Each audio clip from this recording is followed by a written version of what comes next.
درانو کتونکو السلام علیکم. زه محمد سلمان همدرد د حق غږ پښتو چینل خبري لنډیز کې ستاسو کوربه اوس تاسو پام را اړوم د مهمو خبرونو لنډیز ته.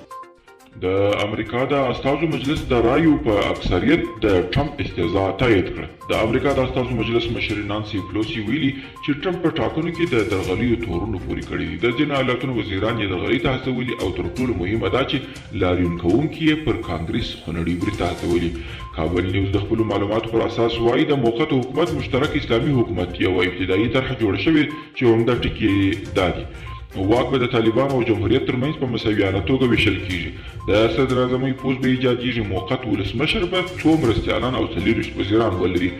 طالبانو ته به پارلمان کې برخه ورکول کیږي. په موقته دوره کې به د طالبان او د خپلو او جمهوریت برخه د خپلو سیمو امنیت ساتي.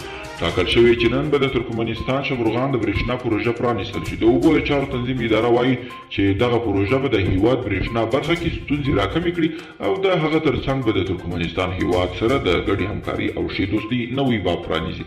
او سیاسي کارپوهان وایي چې پاکستان د افغان حکومت پر ځای د سیاسي ګوندونو سره ډېرې اړیکې لري.